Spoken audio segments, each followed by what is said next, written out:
Mark, here we are, which is, I suppose, is the last get-together of this season. Yeah, it's come around pretty quick, hasn't it? Yeah, I'm sure we'll try and keep people updated over the summer, but yeah, it is the last one of this season. We've developed a bit of a cult following by all accounts. Have we? Well, all three people, all three people on YouTube. Yeah. Anyway, enough of the joke. Yeah. Is that it? Is that as good as our jokes get? Backfired again. Right, let's go with the usual favourites rolled into one first. News on season ticket prices. We had a board meeting yesterday. We discussed all the season ticket pricing. They're currently just being finalised in regards of going on a spreadsheet and obviously in a pack, and then we'll speak to the Tony Goodall Fans Conference, a few of the sports clubs. Hopefully we'll be able to get them out in the next week or two. Pre-season news. Paul's got a number of pre-season games already planned. I don't think they've been announced yet, so we're probably finalising the details, but it's a couple of really, really good clubs in there this year. I'm really pleased with what Paul's managed to achieve in regards of pre-season. In regards of a pre-season trip, Paul's got some ideas on where he would like us to go, but again, nothing's been formally booked in that yet. I think it's important to realise, I mean, I was saying last night, it's quite good in a way that because the season is sort of not over, obviously, we've still got a couple of games to go, but it feels it's given us a lot more time to prepare than we did last year when we're effectively a month in advance of where we were, because last year we didn't really know what was happening until the mid to end of May, so we've got the luxury and advantage of having a lot more time to prepare this year. And finally, kit launches. Two branches to this question, really. Pete Davis says, is it still with Sondico? And Miles Sampson says, can you reveal new shirt sponsors for the future? Well, JobSite's still got another year as the main shirt sponsor, and that ties in nicely with Sondico entering the last year of their contract. We're going through a due process with a number of other kit companies as currently as we speak, and a decision should be taken on that in the next couple of months. So tender documents are going to be going out sometime in June, July. We've been seeing a number of factories, visited a number of offices of the big kit companies, really running into like 10 plus that's available out there. So we're going for a really, really good due diligence. We've got time this time around to make a really informed decision, and that's what we'll be doing. And others say, when the shirts will be on sale this summer? Sondico are still talking to Anna about that, but as in previous years, we've been keen to get them out as quickly as possible. We don't want to leave it obviously to the last week of in the lead up to the coming season. So Anna's currently talking that through, and again, once the season's finished, I'm sure that will be released publicly. Right, here we go with multiple fans on Instagram. Will there be a massive overhaul of the current squad, or will most of the promotion winning side be kept for League One next season? Paul's got great confidence in the existing squad. As you know, a few of them are out of contract, quite a few of them actually, so I think the priority is going to be to identify the ones in that group that Paul wants to keep. I think he's mentioned some of them already, so we're currently working really, really hard to make sure that the core base of the squad that got us promotion this year will still be intact for next season. And then with some, what Paul would, I'm sure, want to be some quality additions to try and improve us, to try and get us again up to the next level. Right.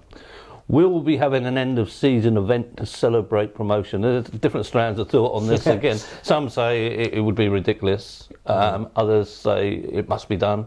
Yeah. Where do you lie? Just nothing's been finalised on it. We've had some debates internally in the office about the rights and wrongs of it. Again, it's one of them, you're damned if you do, damned if you don't, really, in regards of an open-top bus parade. I can see both sides of the argument. I think what's important is that we get the players, the staff, the management team, everyone out there, so that it gives the opportunity for as many fans as possible to actually, see them, touch them, feel, do you know what I mean? Get a feel for the day. And share in the celebration of a promotion. So I'm a little bit on the fence with a whole open top. Nothing's been actually agreed as I sit here now and speak. We're still trying to finalise plans, and it's literally a 50-50 shout at the moment. I suppose with the way this club has been, it's extra special to do what we've done. Well, you're right. It's listen, you know, we're not silly people. We read all what's going out there. You get a feel and a gauge for what the general fans would like and what would want to see happen. And it's right and important that whilst we don't make our decisions based on that, you take all that on board, and especially as a fans-owned club, that's absolutely essential. So it's as I say, you're damned if you do, damned if you don't with it, really. But you're right, you know, you get the same emails as me, where a lot of people have been emailing in going, this is actually even better than winning the FA Cup, in the turnaround of the club, the turmoil it was in, what we've achieved on and off the pitch, and this is a culmination of it, and we should rightly celebrate it, you know, with as much fanfare as we can.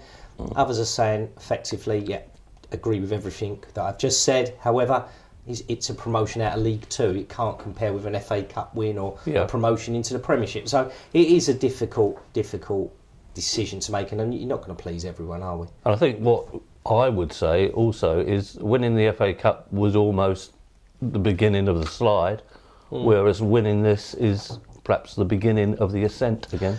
It is. I think it is special because we are a fan-owned club, but ultimately it's about what goes on the pitch. You can never take away winning the FA Cup. I think winning the FA Cup for any club is a fantastic achievement, and there's clubs fighting in the top 4 or 5 of the Premiership that would love an FA Cup win this year, you know. So you can't say that wasn't a great achievement, whether it was the beginning of the end or not. That was what went on off the pitch, but it was still an absolute, in my opinion, remarkable achievement to win the FA Cup, remarkable achievement to get to the Premiership in the first place, you know, in 2002 was it? Yeah. So I just think that, but any promotion is special, whatever league you're in, you know, it's all relative. So to achieve a promotion out of whatever league is also very special. And as you rightly say, under the conditions that we've worked in, from where we were 4 years ago to where we are now, both on and off the pitch, it should be marked in a special way, in my opinion. But as I say, we're still discussing that at the moment. We'll come back to promotion more generally right at the end, but let's change tack a bit. Any chance of doing a platinum season ticket like Peterborough do, with some home and away tickets, shirts, programmes, etc., all in the same price? Mitchell on Twitter. It's something we can obviously look at, as we've always tried to do at the club, you know, and you've, as support liaison officer, you know, you work closely on it. We try and keep everything as simple as we can. If you start trying to introduce different price points with different gifts and whatever, then it does start to get a little bit complicated. But listen, it's nothing insurmountable, and obviously something I think we could possibly look at and do. And you know, I'll have a word with Anna Mitchell, our commercial director, after this. Something to take on board, all these ideas. That's what we always do, you know, we do, Johnny. Yeah. Asked about the suggestion from Mike Saunders that the club needs to spend 4.5 million, or 5 million over the next 4 to 5 years just to keep the ground open at its current reduced capacity. You said that was in hand, if I remember rightly. What did you mean exactly? Has the club got the money to pay for that work, and will it mean the player budget will have to be cut, says Richard on Facebook? Look, let's be honest, it's that figure's out there. I'm sure when everyone gets their shareholder packs in the next few days, they'll be able to make an informed decision. You know, 2,500 people will get it, so I'm sure it'll be out. You know, if we had one pack, I'm sure it'd get out in the public domain, you know, with how things are in football and whatever. So with 2,500, everyone's going to be seeing it. Everyone's going to be seeing the various reports. The simple answer is we haven't got that money as we currently stand. In the event, obviously, we've got a current offer of investment that I'm not speaking out of turn, I believe would cover that and some in what's being committed into the football club. That's my general feeling and assessment of the situation. In the event of a rejection of that offer of investment, then it's something, when I say in hand, something we will have to work on and cutting the player budget in future years to accommodate that payment, aligned with possible investment from the fans and whatever, you know, is a range of options that we would have to look at. So I couldn't categorically say it wouldn't result in a cut in the player budget moving forward, but I couldn't categorically say it will. Do you know what I mean? It's a difficult situation you address each year as it stands in regard to the budget, obviously looking to the future as well, which is what we've done in the shareholder pack. But listen, ultimately the money's going to have to be found somewhere. And it's just whether there is that appetite amongst the fan base to once again go on a funding spree to fund it, where we don't have to impact on our normal operational side of the business. Or ultimately, if that money's not found, the one movable figure you have in any football club budget is the player budget. Everything else is pretty much fixed in regards of your commitment to the academy, your commitment to matchday staff, your commitment to staff generally. Then you budget for a fixed income coming in of what you expect to get on the gate receipts and the season ticket, and the difference between them two figures in regards of your income and your expenditure is what you've got left for the playing budget. So if in a particular year we don't have that funding and the player budget's X million, then the only place that could realistically come for is the playing budget. And let's be clear on this whole point. It's not cosmetic. It's necessities even. Necessity. Didn't get that word out. This isn't something we've got an option on. We've addressed what I call soft infrastructure in regards of the PA system, sprinklers, CCTV, a lot of soft infrastructure that's expensive, by the way, but it's soft infrastructure.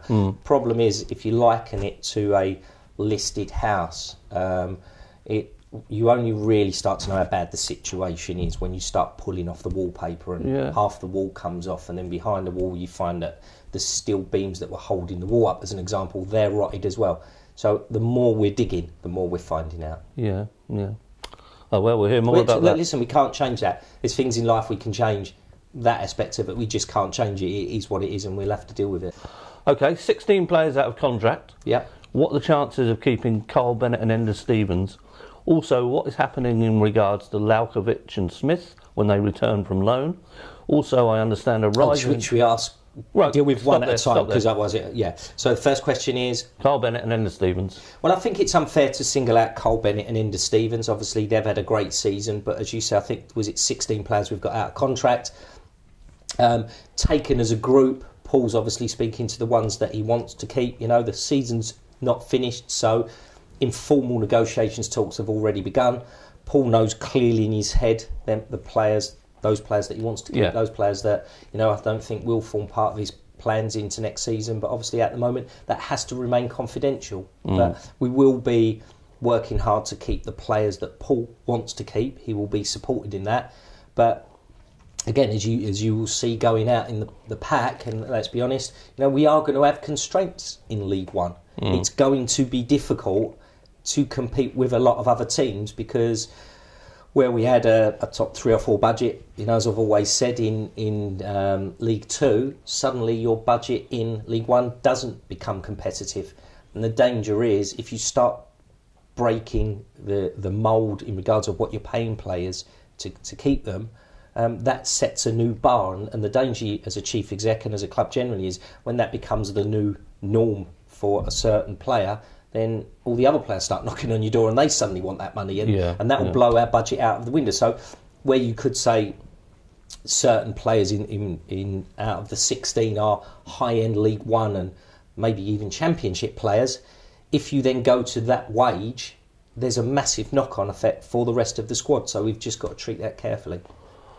Right, now also I understand a rise in tickets next season. There was second questions and third questions on that one, I think, was it? Because there was a 16 out of contract and then... in regards to people like Lalkovic and Smith, which I would feel comes in the same bracket you've already been talking about. Michael Smith and Lalkovic are contracted players. Milan and Michael still love it here. They're still part of Paul's plans. And they form part of the squad for next season. Both back yesterday, by the way. Exactly, yeah. But, football's football. Things change, not just with them, with any player. And, again, that'll be a decision for Paul Cook. Right. And this is Michael, still going away. Also, I understand a rise in tickets next season. However, there should be some kind of loyalty reward for current season ticket holders, and there shouldn't rise as much as new season ticket holders. It's a difficult situation, given what goes out in the shareholder packs. You will see that, we're looking at a mid-table League One budget, and I've said that previously, that the step-up's huge, given where we currently are, and we've got to find all this work for what needs to be done at Fratton Park. You've also had, we're now going into our 5th year, it would have been, where we've had 4 years of effectively no price increases across the board. So on the back of a promotion and the back of going into our 5th year and looking at all what needs to be done, we also have to be competitive in regards of other clubs and what other clubs are charging in regards of their season ticket prices. Yeah, whether, with great respect, whether you've been a fan for 20 years, 50 years, or 1 year, it's our one chance to get as much money in as we can. And I think even the Trust survey showed that people are willing to apparently put more money into the club. Well, this is a great way to actually do it, and the way that we really have to do it if we want to compete in League One. Yeah. Multiple fans, why does the groundsman water the pitch so much before games? Players seem to slip over quite a lot. Yeah, he doesn't like watering the pitch before the game, actually, because the firmer it is, the less it digs up and it keeps its integrity. But Paul Cook likes the pitch watered. He likes the ball to zip along the top at a quicker speed. He's actually... there's been discussions between him, the groundsman, and myself, even leading up to the match, where Paul is absolutely adamant he wants the pitch drenched. So I can't, that is the manager's decision. Yeah. It's the way he likes to play. And by the way, I'd like to say that, I don't know if it's a coincidence or not, that since that we have adopted that as a philosophy. Paul's instilled that into the grounds. When you water the pitch, we'll worry about the next game when it comes along. It's about what happens on that day. Our home form has improved significantly. Yeah. So whilst players might be slipping, the overall play and whatever, I think is all for everyone to see, has actually improved. And I think most would agree, quite entertaining as well. It's been quite entertaining. Yeah. Okay. H&S issues with the ground clearly have to be addressed now. Yeah. But should we plan for a redevelopment of the ground, rotating through 90 degrees with a sensible early timescale? Ashton Gate could be a reasonable model for the finished article. John on Facebook. 50 million. Ashton Gate, to do what they done. Yeah. £50 million. Yeah. When you put that in perspective, of we've raised 5 odd to save the club, and that was a really hard slog and fantastic, credit to everyone involved in that. But that was 5 million. To do what you're suggesting there is going to cost upwards of 50 million. Yeah. So I'm just trying to put that into some sort of perspective, and it's not knocking the current ownership model, but without external investment, whether that be in the form of loans ourselves as a club, or debentures, whatever you want to call it, without attracting significant investment, things like rotating the pitch are not really feasible. We've had all the feasibility studies done. The most important thing at the moment is making sure that what we've got is safe and secure, and that is now our priority. It's an old argument, isn't it? Sorry, Johnny, we can't... Obviously, we would love to do a new North Stand. We would love to do a new Milton End. I'm not saying turning the pitch. A lot of people have told me that doesn't actually really work. A lot of architects have said that it's not a great thing to do.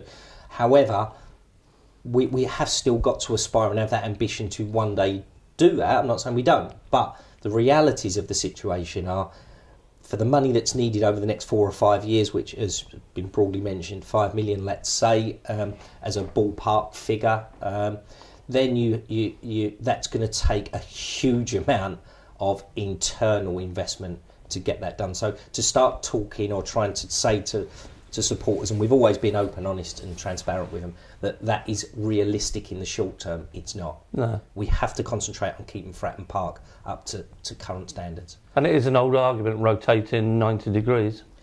Yeah, I know, and then, listen, I've seen some plans on it, but if you do talk to the architects, they look at it and go, there's not really a lot of point to that. No. It doesn't make a lot of... Strategically, it doesn't make a lot of difference. It just costs a lot more money. Okay. With HMRC raiding clubs this week, is there any risk of PFC being investigated for actions of previous owners? Could the club be liable now yet again? I don't believe there's any chance of us being investigated for previous owners. Although, listen, I can never say that. HMRC are HMRC and they do what they want. But I think it's fair to say that they're looking at a whole host of clubs, and it's not just about transfers, it's about national minimum wage. And, they're going through pretty much every single club out there, looking at their books, looking at everything to do with how a club is run. But all we can be really accountable for in our current regime and the current board of directors and myself as chief exec is what's gone on since we've taken over. Okay. Now let's go back to promotion. Yeah. Not a lot of questions in there about promotion. I see that. So you talk about it. It must be lovely to be sitting there basking in this glory with two games to go. Yeah, listen, I don't think, I've been in the same every morning. It was great the day after, but I don't think there's been any basking going on. There hasn't at all. I think it's more a case of job done. When I first come into the club and when the club, the fan ownership, the community ownership model took over, we've achieved what we set out to achieve 4 years ago, which was to turn the club round, to stabilise it, get it on a sound footing. And it's been a long time since we've talked about the bomb crater that we inherited, which was the early buzzwords. We've filled that, we've built great foundations, we've got our promotion. We're one step away from the championship, ironically now. This time in 12 months, you could be talking about being in the championship. So we've got ourselves nearer to ultimately the goal. I think pretty much every fan believes he's our natural home. And now we've had the offer of investment. It is that crossroads of where supporters and that want to go. And I've just got to say on that I'm extremely proud of the way we've conducted ourselves as a club over this offer of investment. I think the packs that are going out to shareholders are fantastic. We've tried to, within the realms of confidentiality, keep as many fans as we can involved. And I've said previously, to attract a potential investor of someone of Michael Eisner's quality is an absolute credit to what we are as a football club. And ultimately now it's right and proper. We've gone on this part of the journey. All the information's going to be out there with the shareholders, and they'll now be able to make a decision in what direction they want to go in the future. So I'm extremely proud of that, by the way. Because there have been lows along the way that people don't automatically see. No, I mean, listen, I've said this before. I've been chief executive here now for 4 years, and in them 4 years, there's not a week or two goes by where I get a phone call from an agent, a football agent, who will say, I've got an investment group in Indonesia, I've got an investment group in China, I've got an investment group in America. And the first question I always say is, and they say, how much is the club for sale? And I say, well, the club's not for sale, but if you come to me with a credible individual, don't talk about money or offer or whatever, because the club's not for sale. But if you come to me with a credible individual with verifiable wealth and a credible commercial business background, I will then take that to the board. And in 4 years, Michael Eisner's the first one that's ticked that box. Everyone else goes, well, give me a price for the club and I'll come back to you. And it's like, well, I'm not stupid. The second I give you a price for the club, one, we are for sale, and two, you'll be going round every Tom, Dick and Harry in China, Indonesia, America, Australia, wherever it might be, trying to sell the club, and that's not what we want. No. So I just I've been clear about that from the start. This is the first credible, verifiable offer we have had for the football club. Not to say we haven't had interest, but it's never. I've not had a single person that's come to me with someone actually credible that that and has got the verifiable wealth, rather than it's a group operating out of Beijing. Well, who leads the group? Well, I'm putting a group of investors together. Well, that's to me not viable, because I don't know who they are or whatever. And the last thing Pompey want as a club, and my mandate from the board is someone that you don't even know you're dealing with buying the club, because we've had a history of that. And if the supporters reject or accept the offer of investment from Michael Eisner, that's down to them. Okay. But at least it's someone you can actually say it's a real person. Yeah. And a credible one. And a credible one, Yeah, absolutely. Now, we left one last question right to the end, and it is, when can we go on holiday? Elaine Catlin, your wife, on Facebook. She really wrote that. She did. We have this discussion at home. My argument is that she does have regular holidays. We was in Nottingham last week. We're not going to have a domestic live. No, but we was in Nottingham last week. We was in Hartlepool a week or two before that, and Stevenage a week or two before that. And when I think about it, over Christmas, I took her to Wales, specifically to Newport. So hardly the Riviera or any of that, is it? Well, listen, that's a bit of a knock on Wales, actually. Wales is very attractive.